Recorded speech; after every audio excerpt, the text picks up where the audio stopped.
Números. O livro A Vantagem Humana é repleto deles. 1,5 kg é o peso do nosso encéfalo, 20 milhões de neurônios é o que temos na medula espinal. 16 bilhões de neurônios é o número de neurônios do córtex. 86 bilhões de neurônios é o número de neurônios que temos no nosso encéfalo. Aliás, sobre este último número, é preciso dizer que, na verdade, a Susana não foi a primeira a chegar nesse número mais aproximado de quantos neurônios nós teríamos no encéfalo humano. Conforme ela mesma descreve, em 1988, Robert Williams e Carl Harrop haviam estimado aproximadamente 85 bilhões de neurônios no cérebro humano. E depois, então, eles foram citados erroneamente como se tivessem estabelecidos aqueles tais 100 bilhões de neurônios no encéfalo, que foi um mito tão difundido. Convenhamos que de 85 bilhões para 100 bilhões não é um simples arredondamento, é muita diferença. Os 100 bilhões de neurônios, então, não passaram de uma espécie de telefone sem fio entre os cientistas. Mas, com o método da sopa de cérebro, ou se você preferir o nome mais difícil, fracionador isotrópico, essa dúvida foi finalmente quitada. Então, hoje nós sabemos que o número aproximado de neurônios no nosso encéfalo são 86 bilhões de neurônios. E será que algum desses números justificam a vantagem humana? Mas antes disso, será que nós humanos temos mesmo alguma vantagem? E é com essa pergunta que nós vamos iniciar a nossa discussão. Você há de concordar que, se por algum motivo o planeta Terra virar só mar, nós não temos vantagens nesse ambiente mar, certo? O que eu quero dizer com isso é que cada espécie está adaptada ao seu ambiente. Mas não podemos deixar de notar alguns pontos que a própria Susana traz e que justificam o título do livro. Por exemplo, nós humanos estendemos nosso habitat para lugares improváveis, onde o nosso corpo não está adaptado para viver, porque nós somos capazes de construir sistemas que fazem isso ser uma realidade. Nós humanos somos, nas palavras da Susana, aquele que explora o cérebro de outros animais em vez de ser explorado por eles. E este é um argumento mais utilizado por ela para justificar a vantagem humana. Além disso, nós humanos utilizamos ferramentas. Ok, você vai me dizer que outros animais também usam? Sim, chimpanzés usam gravetos para apanhar cupins no subsolo.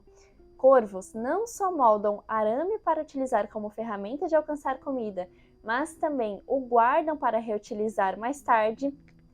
Mas somos nós, os únicos que usamos ferramentas para construir outras ferramentas. Nas palavras da Susana, o uso de ferramentas pelos humanos é de tamanha complexidade que chegamos até a inventar ferramentas para produzir outras ferramentas. Nós também temos uma característica muito importante para a nossa evolução como sociedade e que ficou bem evidenciada nos últimos 2 capítulos do livro.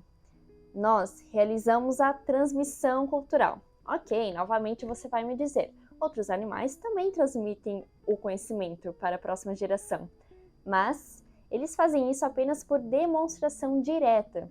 O ser humano inventou modos de registrar o conhecimento para além do mero ensinamento por demonstração direta. Um exemplo bem próximo de mim é o que acontece aqui no laboratório. Aqui nós temos uma série de protocolos. Se esses protocolos estiverem bem escritos e detalhados, não é necessário uma demonstração direta do que fazer. Basta seguir a receita. E é nisso que nós nos diferenciamos dos outros animais. A Susana explica que, sem a transmissão cultural, a tecnologia morreria em uma geração. Assim, se alguém te perguntar, por que é preciso ir para a escola? A transmissão cultural do conhecimento que viemos acumulando ao longo da história serve como uma ótima resposta. Então, vendo por esse ângulo, parece que afinal temos vantagens em alguns aspectos, certo? Mas aí vem a questão chave do livro. Ao que podemos atribuir nossa vantagem? Nós não temos nem o maior cérebro do reino animal. Nosso cérebro pesa apenas 1,5 kg, enquanto o da baleia cachalote pesa 9 kg, o do elefante pesa 5 kg. No entanto, por mais que eles tenham encéfalos maiores, eles não apresentam comportamentos tão complexos e flexíveis quanto os nossos. Então, a capacidade cognitiva não está associada ao tamanho do encéfalo. Bom, nós não temos o maior encéfalo, ok.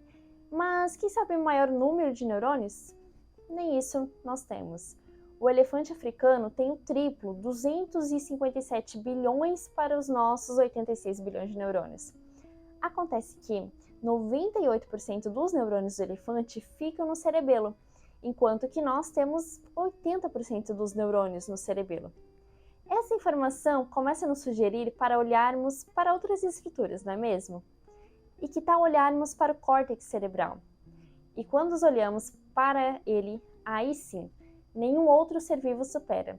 Nós temos 16 bilhões de neurônios no córtex cerebral.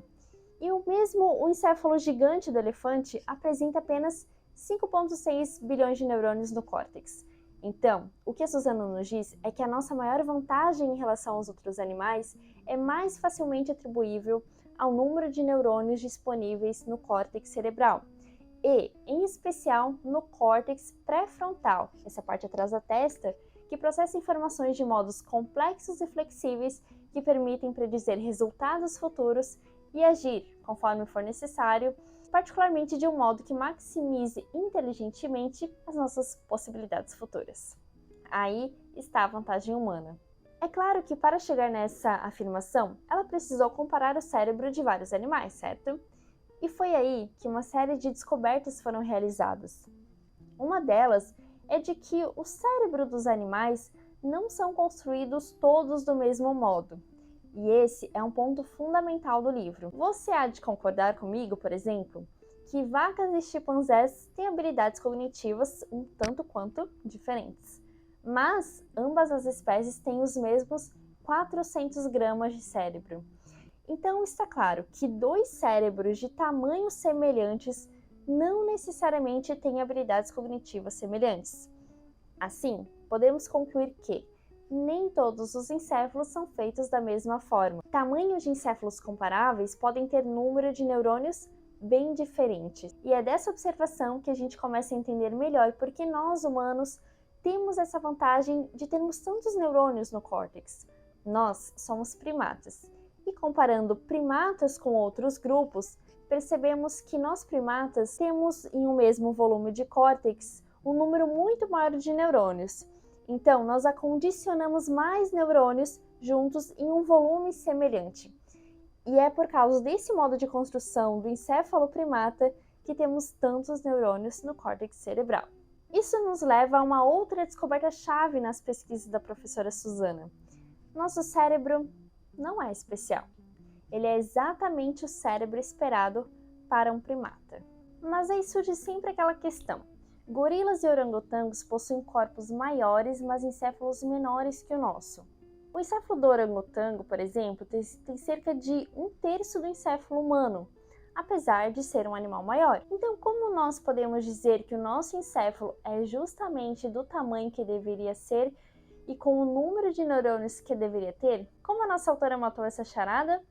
Fazendo e investigando uma outra pergunta, que é a seguinte.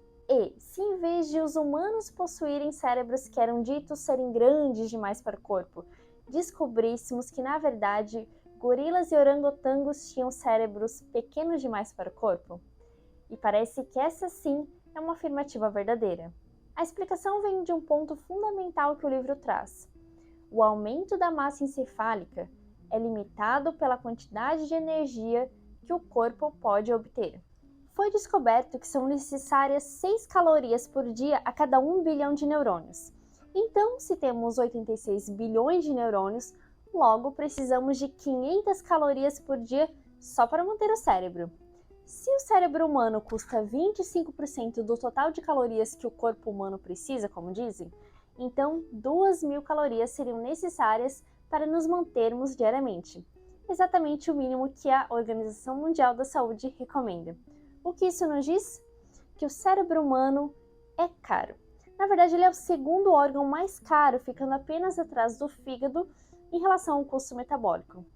E parece simples conseguir 2.000 calorias no mundo em que nós humanos vivemos hoje.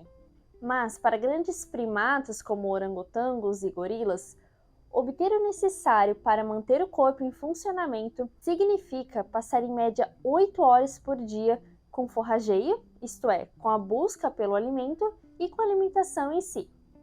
E parece não ser possível gastar muito mais tempo que isso com forrageio e alimentação. É por isso que a partir de um dado ponto, um corpo grande demais custa mais energia do que é capaz de se obter.